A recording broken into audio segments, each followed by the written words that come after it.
Some of you in the room right now, you are where you are. You're giving 60% when you have 120 in you. Why? Because you never made a decision.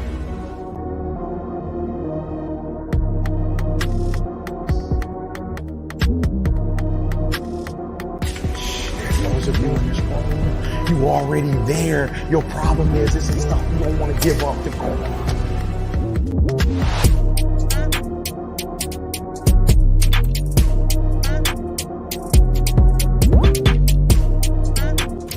To me, pound for pound, any agent in the room, pound for pound, motivational speaker, pound for pound, entrepreneur, pound for pound, athlete, pound for pound, weightlifter, pound for pound, whatever you do, I guarantee you when you do it, nobody can do it like you do it. The problem is you don't hardly do it. Boom. Welcome back to CFB Nation. I am your host, Nino Brown. This is CFB Prime, and we're talking Week 1, I got my guy Kevin Stone from New England Football Journal. It's here, finally. I know you cannot wait. You are done with camp. You've been doing camp until your eyes are bleeding. It's about damn time. Right?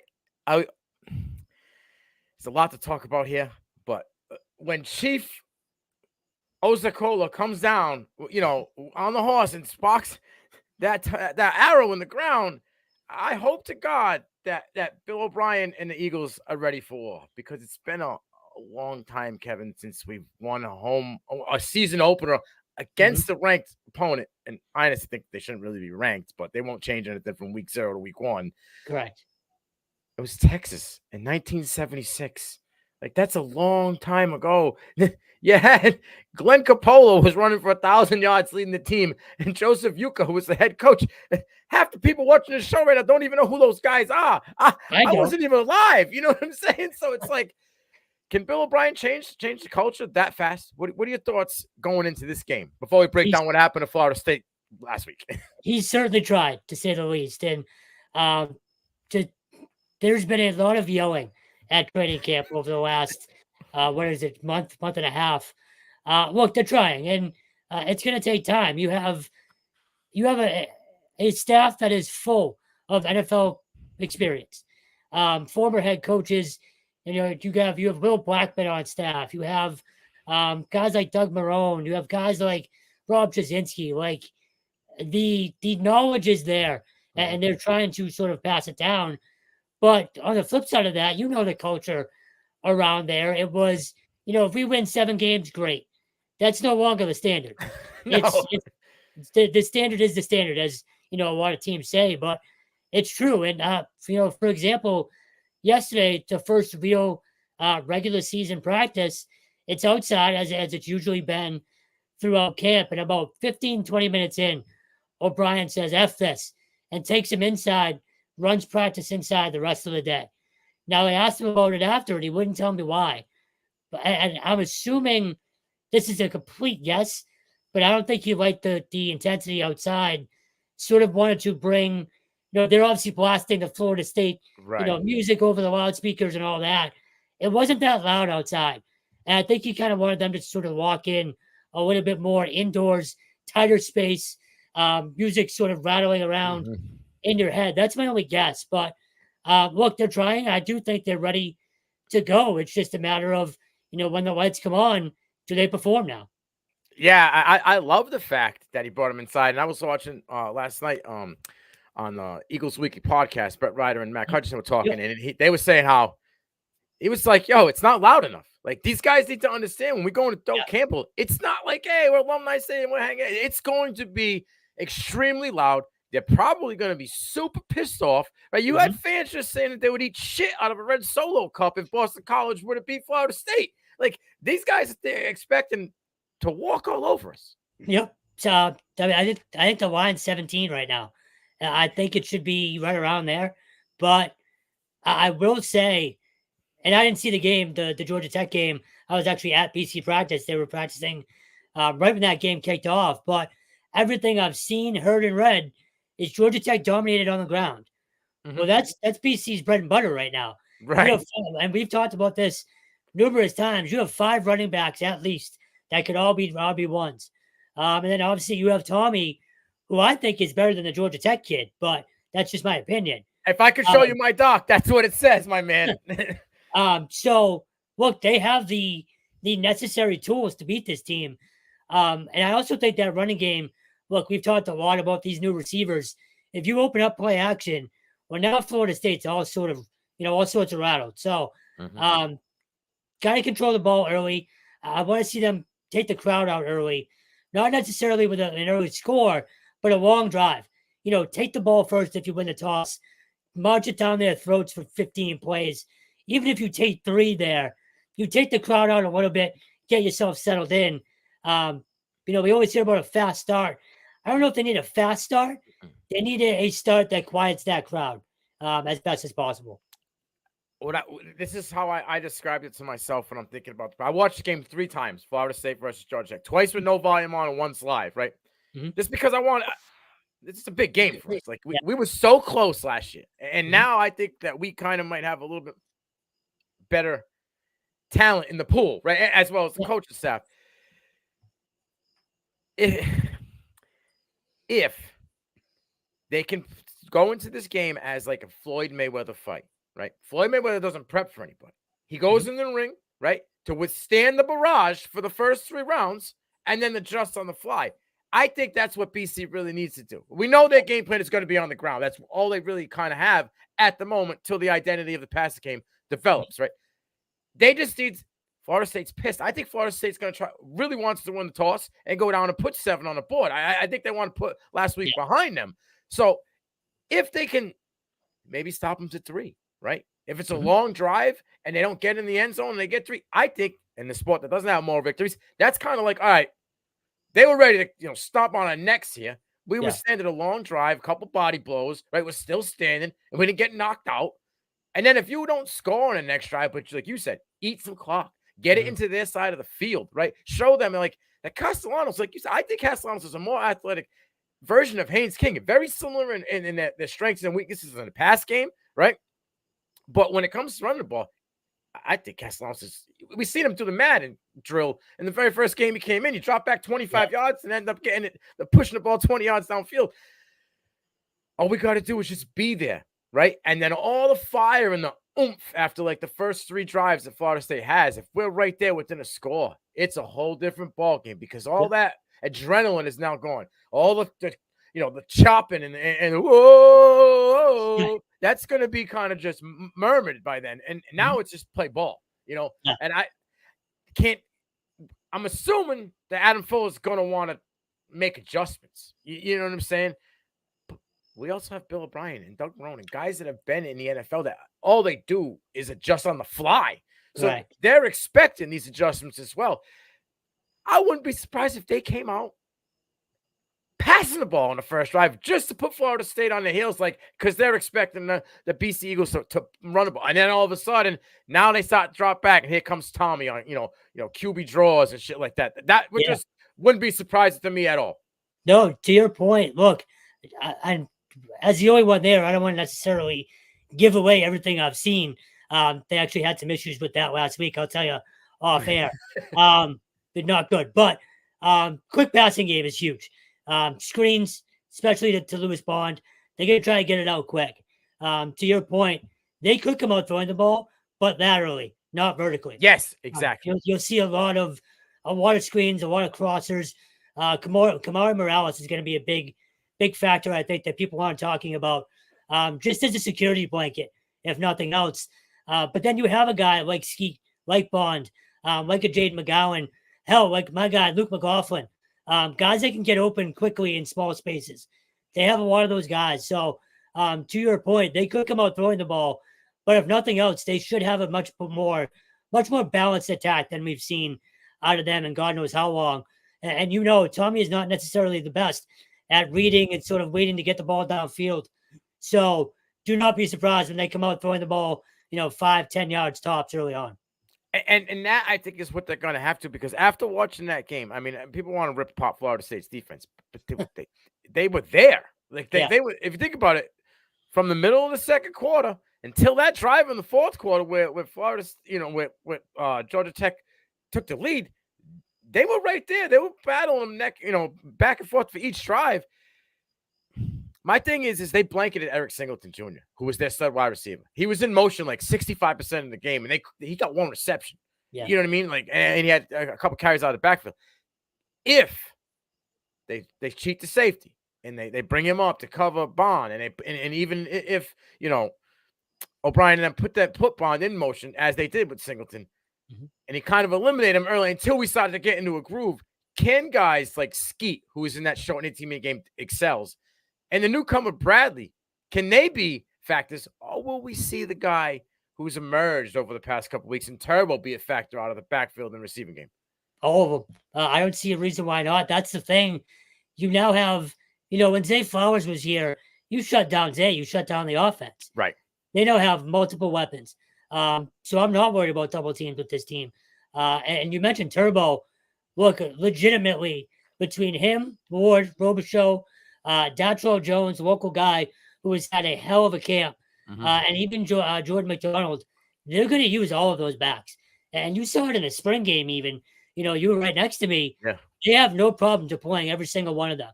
So when the game starts, it'll probably be number 5 in the backfield, probably Kai, but you're going to see multiple backs throughout the entire night and throughout the season, really. So yeah, to answer your question, in short, 100%. If not, something's gone terribly wrong. And I will say, we haven't even gotten to this yet. The offensive line is still terrifying to me. I'm coming up next, buddy. And so don't you worry, because I'm concerned as hell as well, because it's injuries for me.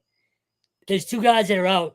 Logan Taylor has not practiced. That kills me. Once in training camp. So he was in knee pads and had his hands taped and had a helmet on the other day, but didn't do much. So he's still working his way back from off-season surgery of some sort. Short, if I could speak. Long couple weeks. And then Jude Bowery, which a lot of people don't know, he's been out the last few days. And I'm not sure why, but he was not out there yesterday. And now obviously practice is close to us for today and tomorrow, so we won't know until game time. But I think you're looking at, your 3 studs. You have Trapillo, you have Kendall. Right. Who the hell am I missing? I'm missing one more there. But then you're also going to have Klein and Dwayne Alec as well. I'm missing someone, and I can't think of who it is. But overall, Conley, right? Is it Conley? Yes. Jesus, yeah. Thank you. Conley. So look, running the ball, I think they're fine. This BC defensive front, which I know we'll get to, they were dominant in camp, but the offensive line was able to run on them. Pass protection is another story. So I'm hoping the BC D line is just that good and made them look bad. But I do think there's some concern there with pass protection. I hope I'm wrong. But until we see it, in game action, they got to prove it still. My concern there is, Patrick Ryan, I believe number 11 for Florida State, the freak on the end. He could give Tommy nightmares and force Tommy to go the opposite side that he favors. You know what I mean? Yeah. Like, that's my concern. Florida State did get pressure on the ball. Like, they did get Haynes King. They caused 2 fumbles, which Georgia Tech was able to recover, and they didn't lose. So it wasn't like the Florida State was just laying down and they weren't in the game. Those DBs can play on ball at Florida State. They're very good in the run game. But I think we have a gentleman in our backfield that has a little bit of a chip on his shoulder. That I guess you could say, for lack of a better term, is coming home, maybe. I know we didn't have much playing time at Florida State and Ward, and then he transferred to Kansas State last year, and now he's here. Yep. This is kind of his hoorah, and I think this last season for him, he's going to want to kind of kick it off, with a bang here. I think they're going to have a couple, manufactured packages for Ward in this game. What are your thoughts? Yeah. No, like I said, you're going to see every single running back on the roster. I honestly believe that. Now, in terms of who's going to get, the bulk of the carries, I feel like that's a hot hand kind of thing, and they'll sort of determine it as the game goes on. But the first, we'll call it 2 or 3 drives until we sort of know what they can and can't do. You're going to see Ward, you're going to see Robichaux, you're going to see Jones, and you're going to see Turbo. I'd be shocked if you didn't see all 4 of them, honestly. And again, I mentioned McDonald; he's an option too. So, pass catching wise, I think Turbo's the guy. Datrell Jones can catch the ball, but running the ball, he had a really good camp. So But no, again, I keep going back to it. You're going to see all of them. That's their deepest unit aside from wide receiver and defensive line. And that's with losing Broom for the year. And he Correct. was a major receiving weapon for them last year, as well as a spellback, when Robichai, which I'm concerned about because up until a week and a half ago, Robichai was in a boot still. Yeah, so they've been very cautious with all of them. Week by week, I'd ask Bill O'Brien for updates, and it was precautionary. So, look, he's been practicing for the past week. My biggest thing was whoever's on the field this week, that's what I'm going to base it off of. Like, I wasn't going to panic yet. And they're all out there. They were all out there yesterday, and as far as I know today. So, I think that room is completely healthy and ready to go.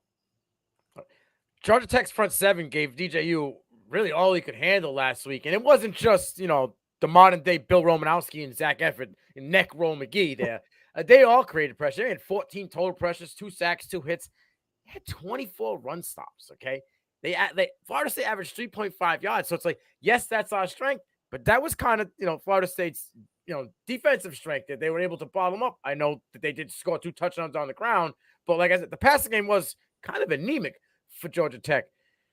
Can Tim Lewis replicate the pressure? And who's going to bring the boom outside of Cam? Because that's what I need to know. You already know my first 2 names are Neto and Donovan. Neto has been unblockable at times during training camp and really all the way back to minicamp. Look, we've said this for how many years now. Neto and Donovan need to kind of make that next leap and become those elite guys in the ACC. I want to say this is the year. I hope it is. But that unit with those 2 and then George Rooks and Cam Horsley in the middle, they're as formidable as anyone in the ACC, in my opinion. So, and Tim Lewis is a very aggressive guy. He is well known for various blitz packages and stuff like that. So, yes. Now, is it wishful thinking on my part? Probably, until we actually see it happen. But I am extremely high on that defensive unit. Linebacker is still a problem. I think the depth is still an issue. You don't have Jalen Blackwell. He is out for the year. Bryce Steele is still obviously coming back from some pretty heavy stuff. And there are 2 guys, Owen McGowan, who I know you love hearing his name. Owen McGowan and Sione Hoa. That's my man. They have both made a ton of plays in camp, and there's a lot on their shoulders now.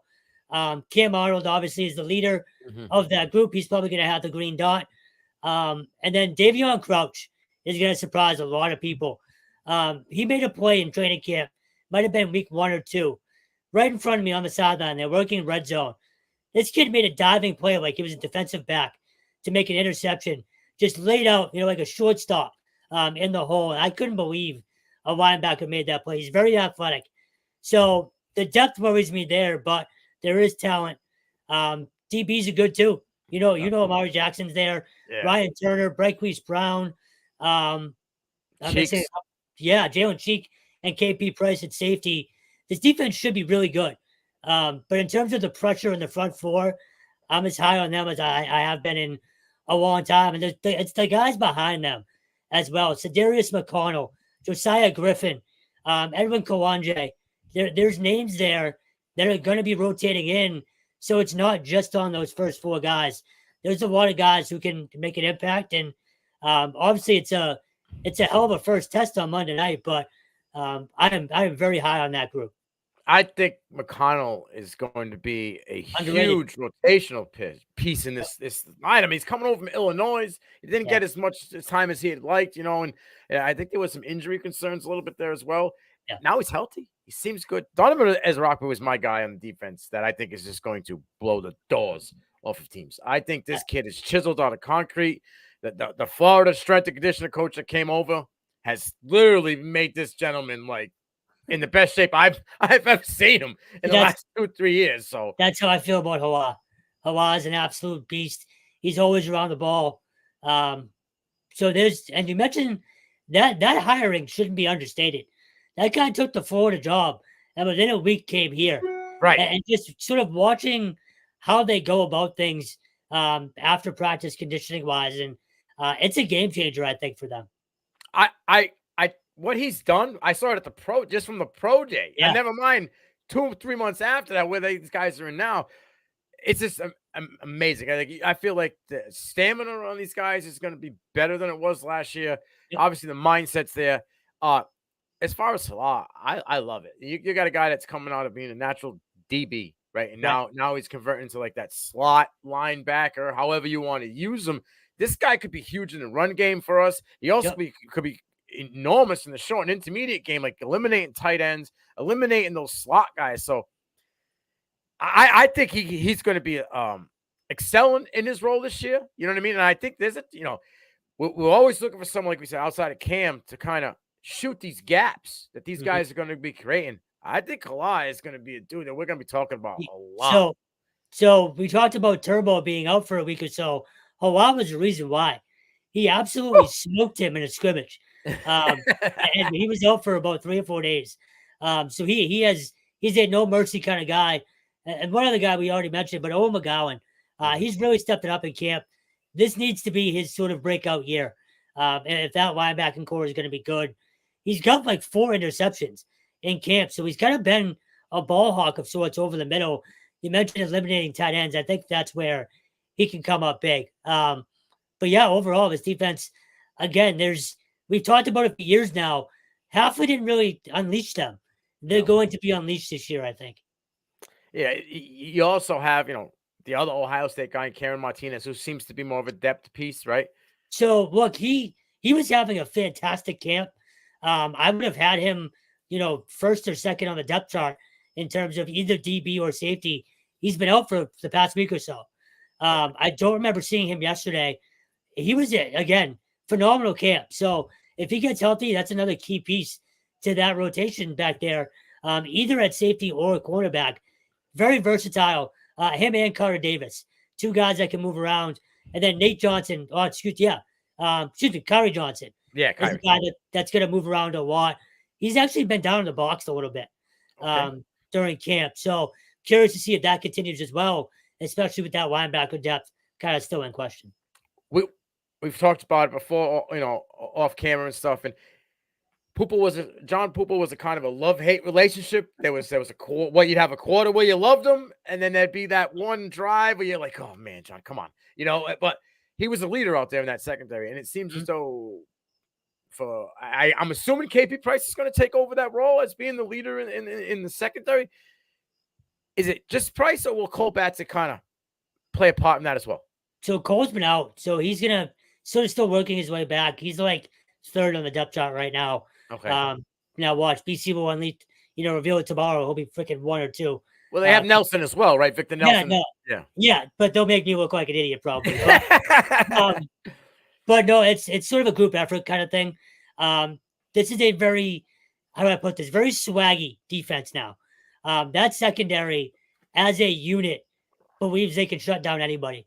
Wait till you see when they make a play, excessive celebrations by this team.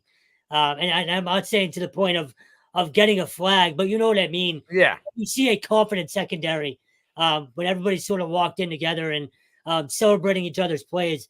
That's what the secondary is. So in terms of the voice, it's hard to say. It could be Cheek. It could be KP. It could be a Ryan Turner. It could be anybody. Amari Jackson is their number 1 overall DB. Right. So I'd like to say it's him. But again, it'll be a group effort out there for the secondary.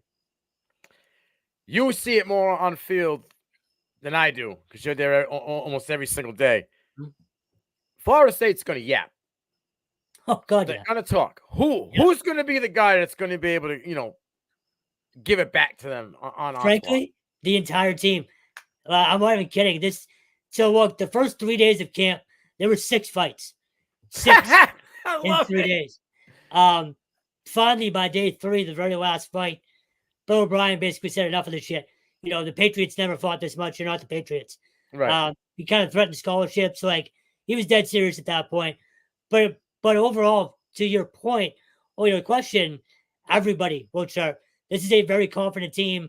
And more importantly, a team that knows that it has 0 respect right now, across the country. They're going to have to go out and earn it. They will absolutely chirp back. But I don't think it'll push. Now, look, half these teams are undisciplined as hell. I think that's an understatement. This team will chirp, but they will not cross the line because they're terrified of Bill O'Brien, of Will Loring, of Tim Lewis. That team last year and the past few years, were they good? Sure, but they didn't fear their coaching staff. Mm-mm. I think this team does. So they'll all yap, but they'll all keep it in between the whistles.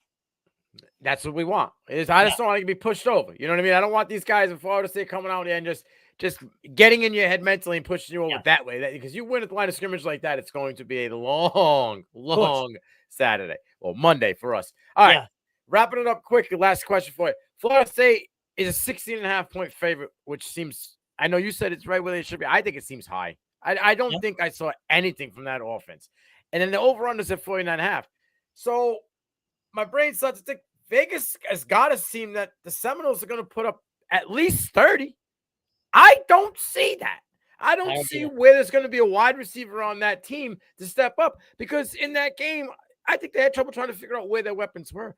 Talafalu was supposed to be a running back, and he was using the slot. Like they were confused. I don't think that offense has an identity yet. And I think this is a perfect game for BC to claim their identity in the ACC here and be known as a possible giant killer. So the only reason I said I didn't mind the line is you have to assume Vegas, A, doesn't respect BC, and frankly, BC doesn't have a reason to be respected yet. Right. So I think that's part of it. I think the spot, Florida State at home, primetime, only game in town sort of thing. So the line just didn't surprise me for whatever reason. But I'm with you. I think it's more of a low-scoring game. I think this is a 2017 kind of game. I think both these defenses are going to perform well. So I'm betting BC. I just thought the line looked, at first glance, you know what I mean? It looked what I thought it would look like. But I'm with you. I think it's a close game. It's really hard for me to pick BC until I see all of what I've seen, in game action. But I do know this will not be 35-10. This will not be 42 to, 17. This team is not a team that's going to blow these marquee matchups anymore, I don't think. I think O'Brien and the staff has them ready for the bright lights, which, again, we've covered BC at, big games at Alumni over the years. That place is empty at halftime because they've no-showed. I think the days of the no-show is over, but now it's that next step. Can you finish the job on the road? So I'm not going to lay a prediction out because I don't want to look like an idiot, but this will be a close game. I think it comes down to late in the fourth quarter. We lost by one score in the Fall Wells game last year. Okay. Right. Where we shit on ourselves for like 11 offensive penalties. I think it tied the record for the most we've ever had. 19 penalties. Right. Mahogany had 2, and I think he had none like for the next 7 games after that. So it's like we lost by one score. If you told me you're going to try to tell me that Jordan Travis, Keon Coleman, and Johnny Wilson, Jaheim Bell aren't better than DJU, Malik Benson, Brown, and whatever they give you in the backfield, I'm sorry. Florida State last year was a more talented team. Yes, I know Elijah Jones is in here, and he was tied in the nation in interceptions last year. I get it. It's the reason why he's in the NFL, okay? But we're returning almost 60% of our defensive production and adding in a couple guys that were on the team that didn't get to play. I think we match up better against this Florida State team than we did last year. Like, they don't have the guy to go up and get the ball. And I don't know if they're going to, without Atkins being out, the offensive coordinator in Florida State for the next 2 games, I think Mike Norvell's going to sit on his freaking hands again because I don't think he's a guy that can call plays. I think he's a good coach, but I don't know if he's like that guy, Yeah. So DJU's not going to have to be thrown. They're not going to test him to try to throw the ball. So we're just going to have to play that short and intermediate game. And if we can win that, we're right there. I think it's going to be a 27 or 24-21 game. Whoever wins. Like, that's the score, whether it's Florida State on the winning side or BC. I think it's going to be that close because I think we honestly match up better with them this year than we did last year, and we were right there. So the one thing before we go that I'll mention, we're both on the same page in terms of, this coming down to the wire. BC's field goal kicker has a monster leg. It is not the most accurate all the time. Luca Lombardo. So he's a former soccer player from Syracuse this kid, Boots, just, he had probably a 55-yarder in practice last week. It would have been good from 65, but it was halfway up the stands on the left side. So look, if it comes down to a field goal, I have no idea what's going to happen. I know they have a kid who has a big enough leg to win it. No, if it's a 50, 60 yard or whatever. But I just don't know if it's going to be accurate. So special teams might be a factor as well that we haven't even talked about. I hope we don't have to talk about special teams more than most people should. But that is one thing to watch out for if it is a close game down the stretch. If he misses a field goal early, could they go to Liam? So I haven't seen Liam kick in 2 weeks. So as far as I know, he might be hurt. Again, it's touch and go in terms of the updates we get, injury wise. Yep. And as the only person there, literally the only one there, I'm not trying to step on toes. Yeah. So as much as I've tried to find out, it's Luca's job right now. So could we see Liam at some point? I hope so. Because he was decent last year, I thought. Yeah. He took the job from Connor Litton at one point. Mm-hmm. So, but yeah, no, it's Luca's job right now. All right, my man. Kevin, I appreciate you. Hopefully we're on the winning side of the war chance. So we finish this on Monday on Labor Day, celebration. It's week 1. We'll be in the booth together for week 2. I was going to say, you going? I'll be there. Cool. I will be there, my friend. You know that. It'll be exciting. I think it'll be a game where we get to put a lot of points on the board in that one. It can't be any worse than Northern Illinois last year. Holy Cross was worse. You know what I'm saying? So I appreciate you, my guy. I'll see you in a week. And until then, let's go BC, baby.